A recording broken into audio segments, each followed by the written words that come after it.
Christ. I can't believe that happened. Alright, I'm not white anymore. I'm ready. Jesus Christ. Here we I go. can't believe that happened. Here we go. Are you ready to react hard? Yep.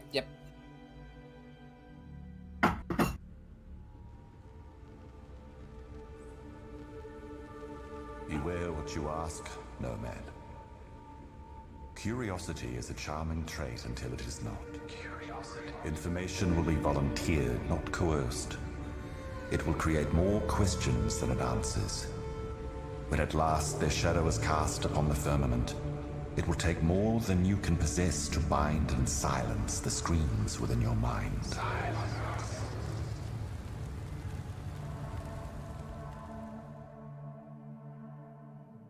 A new challenge league, new skills, new items, metagame rebalances, and an endgame content update which will leave a lasting impact on Path of Exile. Our team have been very hard at work over the last few months, and we've got a lot up our sleeves to share with you today. But before we jump in, we wanted to mention that Twitch drops are enabled for the duration of this live stream. Below the stream, you'll find the instructions to link your Path of Exile account to Twitch so that you're eligible to receive drops.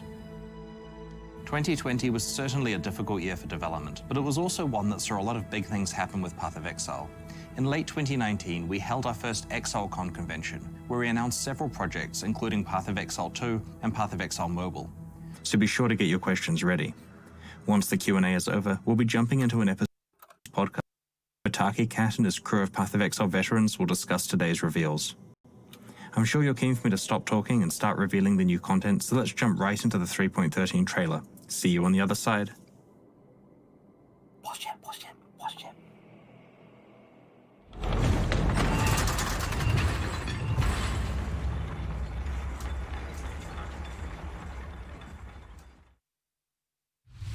What drives you, Exile? Is it justice? And the Atlas will follow.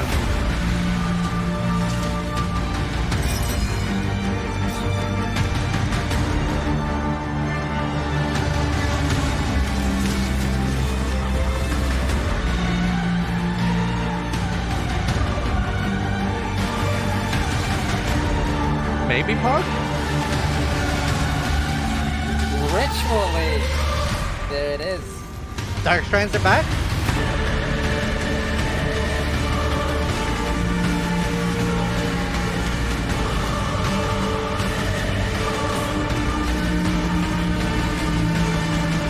The stars themselves will bear silent witness. How far will you bend before you break?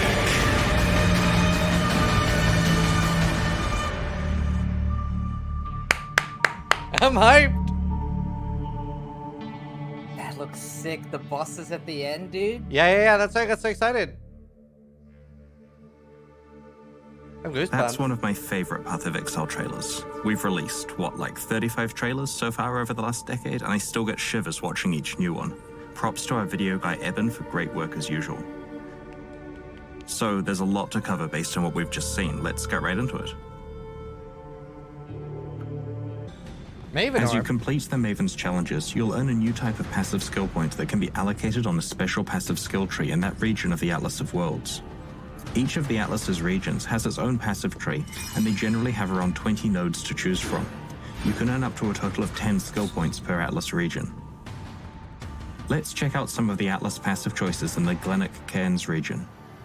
This branch allows you to focus on Beyond, increasing the amount of experience granted by Beyond monsters, but also allowing you to spawn more Beyond monsters really easily. The Torn Veil notable will drastically increase the quantity of Beyond demons you can encounter.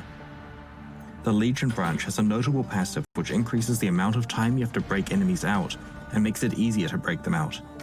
It's an example of a skill that you could invest into while you're weak, and then remove it later once you're more powerful.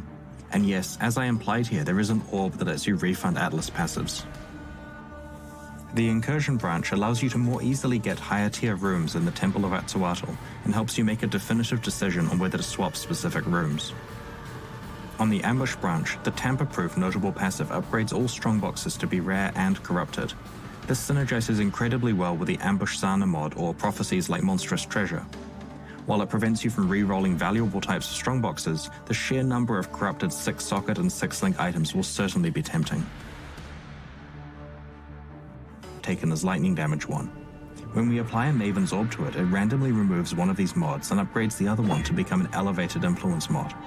In this case, it upgraded the increased intelligence mod to also have +1 to the level of socketed intelligence gems. The other influence mod was removed. This opens up a mod slot, of course, so it's now possible to add another mod to it. Let's YOLO Exalt it for good measure. Mavens Orb crafting is only going to be performed by the upper echelons of elite players, and pushes the boundaries of the best items that are possible in Path of Exile. One of the things that players look forward to in an endgame Path of Exile expansion is new maps to play. In Echoes of the Atlas, we have added 11 new types of maps to the Atlas of Worlds, covering a wide variety of environments. And of course, each comes with its own challenging boss fight. Let's have a look at 4 of these new tile sets. So the difficulty and reward ramp up as you challenge yourself with each successive ritual. Imagine that beam in a crypt map. Monsters you kill after you have activated a ritual grant you points called Tribute. At the end of each ritual, you'll have an opportunity to spend this tribute on various reward items. These items vary greatly in power and cost, so you may find you can afford several cheaper ones or one more valuable one. For clarity, tribute doesn't transfer between game areas. As you complete subsequent rituals in the same area, more potential rewards will be revealed, which can be very expensive. If you can't afford to purchase a reward outright, you can spend a portion of its cost to defer it until later. This means that it will show up in a later area at a reduced price. Items can be deferred multiple times until you can eventually afford them, and for some of the most valuable rewards in this league, this may be the easiest way to obtain them. You can also spend some tribute to re-roll the contents of the reward screen 1 time per instance if you'd like a new set of reward items to choose from. Among the many other rewards you can choose from in Ritual are a special new set of ritual base types. These are craftable items that have different implicit modifiers than Path of Exile's regular base types. In addition to the new endgame content in the Ritual Challenge League, a large focus of the Echoes of the Atlas expansion is on its Ascendancy classes. Path of Exile has 19 Ascendancy classes, which let you specialize your character further than the base character classes allow.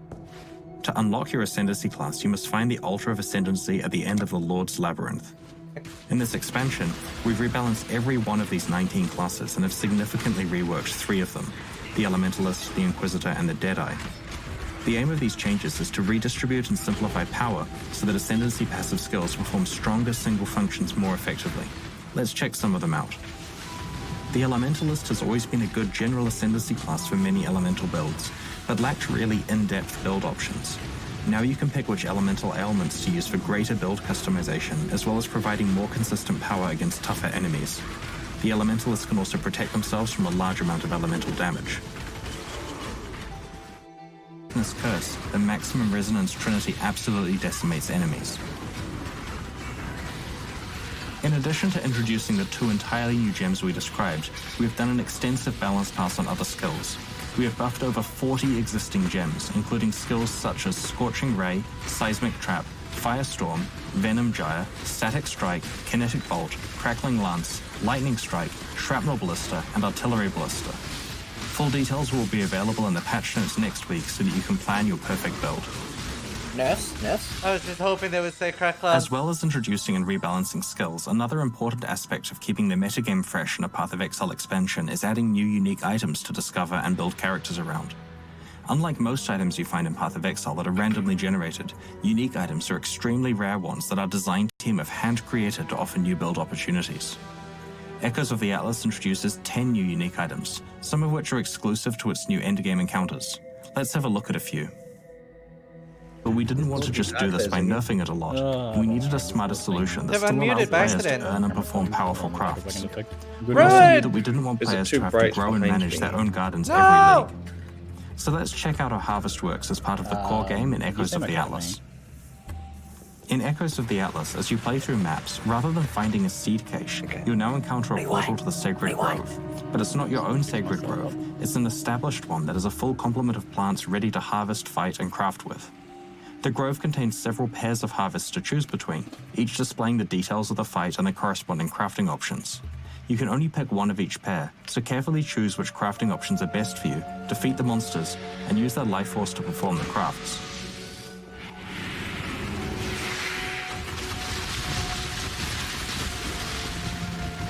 If you're strong enough to kill the monsters, each grove represents quite a lot of crafting opportunities, and you can save up to 10 crafts for later use at the Hoarder crafting station, which is now available in your hideout. We like this compromise because it keeps the exciting elements of harvest, fighting, and crafting, and drops the part that got old quickly, seed management and garden planning. We're also integrating the Heist League into the core game as optional content with a few improvements. In Heist, players travel to the Rogue Harbor to hire a crew of thieves to help them plan and execute risky heists, working towards a thief's ultimate goal, pulling off a grand heist. In the Echoes of the Atlas expansion, heist contracts drop from Act 6 onwards. Rogues level up their skills faster from completing heists, markers drop with higher stack sizes, and quest contracts are now dropped for you at the next smuggler's cache as soon as that quest is available. One great aspect of Heist is that all of its progress items are tradable, so if you're focusing on other content, you can trade away your contracts until you're ready to go on some heists. It's a good distraction away from real world stuff and a good chance to get stuck into some PoE in the new year. Absolutely. So we're going to jump into some questions, and this is a live Q&A. So you, of course, then post your questions in chat as well. Chris, phone's off, Chris. Yeah, well, people are just calling me on Discord because they see me on like Twitch. They're excited. They're like, hey, I'm going to call Chris right now. Now's the perfect You're on the time to internet, bro. Hey, Chris, wow, do you realize you're on the internet? We're going to jump into some pre-made questions, but you, of course, can submit your questions in the chat. We have a team of mods who are pulling questions throughout that we'll answer a little bit later on. Yeah. And just trying to flatter the crowd. You're also It is good true at that the game. top 10% of players are the ones that are watching right now. You know, they're making an Fair. effort to talk about the game. Fair. So there's a bunch of items in this store once you like finish the ritual that you can purchase using as ritual points. Do the rares in there use the new high quality rare generation system that we saw a taster of in Heist? Some of them do. There are basically different categories of things that can appear in the favor rewards. Favors are what we're calling the items you buy with tribute. And so some of them are templates that generate high quality rares where it biases the mods, and some of them are not. It really depends what we're trying to achieve with that particular slot. And we've tried to have a lot of variety in there. So yeah, occasionally you'll find exceptionally good stuff, and occasionally you'll find stuff that's there for another reason, potentially because it's got like let's say it's got influence on it. It probably doesn't need to have insanely good mods at the same time, because what we're trying to achieve there is giving you an influence rare rather than particularly good rare. Expansion. But man, the skill reworks and the ascendancy reworks, that's really going to shake things up. And especially since we're heading into a potential boss kill sort of situation, and the entire theme of the expansion seemingly being about bosses. And it's something to stay too, because it's not a league, right? It's Ritual is the league. We're talking about the game now. So pretty freaking cool stuff. What about you, Niggy? I mean, I'm with Rise on this. Great stuff. I was just surprised, and then I was more surprised, and then the most surprised. My jaw dropped probably like 8 times during the whole thing. So yeah, really excited. Both the actual expansion and the league. I think the league, with how it looks, seems to be a very, very good fit